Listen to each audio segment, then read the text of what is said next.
In this recap, we're kicking off the tour with Victoria, full band gigs, solo gigs, we've got food and beverage discoveries, Gotta Laugh moments, and lessons on the road.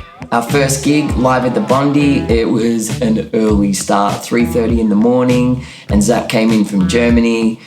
We get there, I'm driving through Gippsland, and I realised that this is where I did my first ever film clip when I was 10 years old. It was a cover of an Elvis song called Little Egypt, and I didn't realise until much later in life that the lead singer that sang on it was from The Saints. Crazy. Last time I played live at the Bondi, it was with the scaled down 3-piece setup, so I was able to bring the full band this time. It's hard to believe that there's going to be any people at the gig because you're literally driving into the middle of nowhere. You go from no people to a full hall of music lovers, and they were so passionate. It was an absolutely cooking show. It was Garrett Barker, the drummer's first show with us. He absolutely nailed it. And we went all sorts of places. We banged, we got intimate, and there was a lot of fire as well. It was a really awesome gig. It was also the first time that I'd used a backdrop on stage as well, and I was pretty stoked with how it looked. So we all head to Melbourne and we go down underneath the city to an awesome place called Bird's Basement, and it's really moody. It's a lounge bar where you can eat and drink and enjoy whatever band you're watching. There's a lot of heart in that venue and it sounded incredible. I haven't played a venue where I'm looking at myself in the mirror. That was a little bit distracting at times.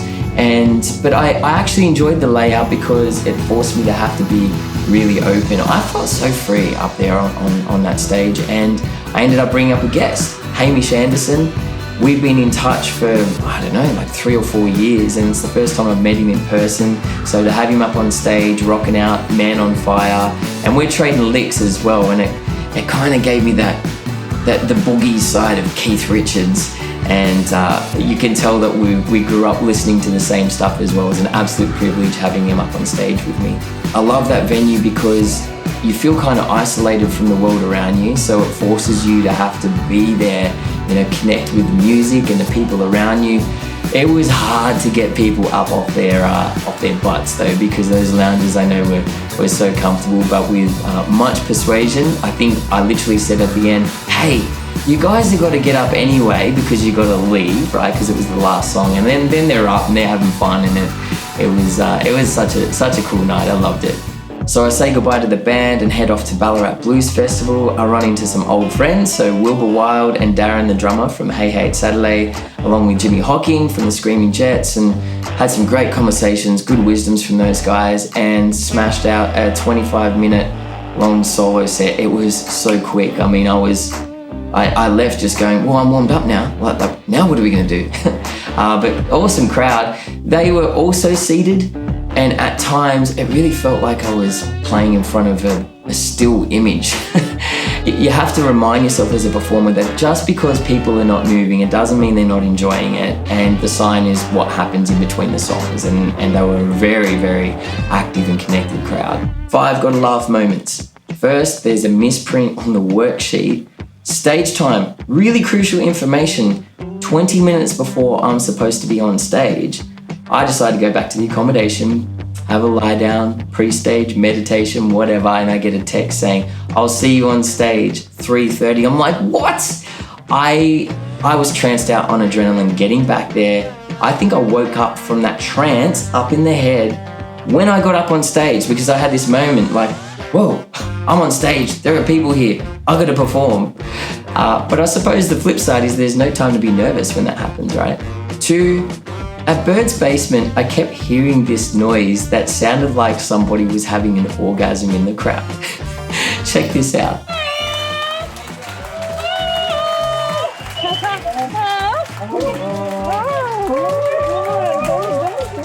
Three, I've never played in front of a mirror before.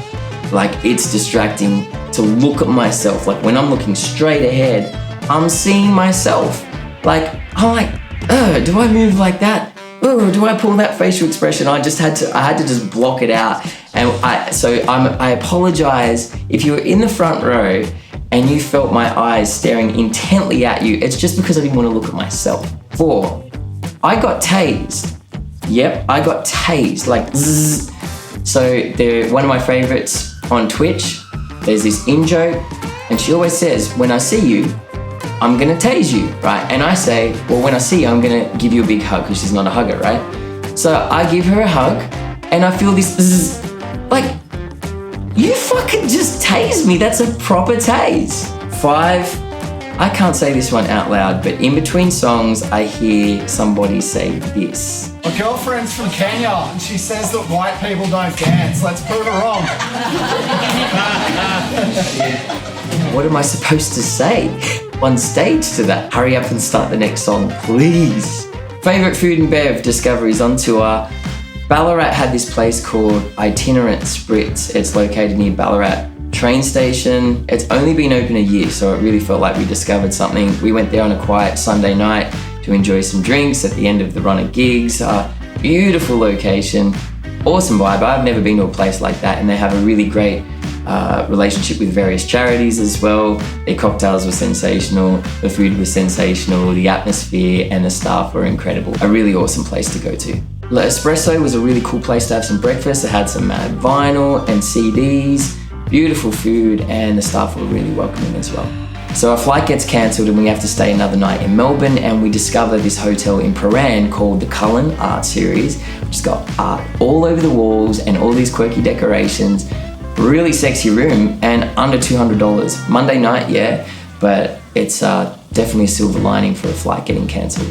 And finally, I reckon the venues that I played were discoveries in themselves. So Bird's Basement and Live at the Bundy, they've got great cult followings, but there are a lot of people around Australia, a lot of music lovers that might not know of these venues, and they've got great personality and an awesome environment to be able to just check out of life and enjoy your favourite band and connect with your mates. What a way to kick off the tour. 2 full band gigs and a solo gig. Essentially, that's a reflection of how the tour is going to be as a whole. And I felt great in both of those situations. My body, my mind backed me. It was great to play solo. I felt that sort of freedom of spontaneity and direct connection with the crowd. And then playing as a full band, you're not only connecting with the crowd, but you're connecting with your fellow musicians, which is a completely different experience and as intense. I'm going to miss them because the next run of gigs are going to be solo right up until we play Newcastle and Wingham Music Festival. But all in all, I just cannot wait to get back up on stage again, and it's a really special thing to also see you guys finally in the flesh. A lot of you guys I've been connecting with online, but I haven't met you, so it's a special thing.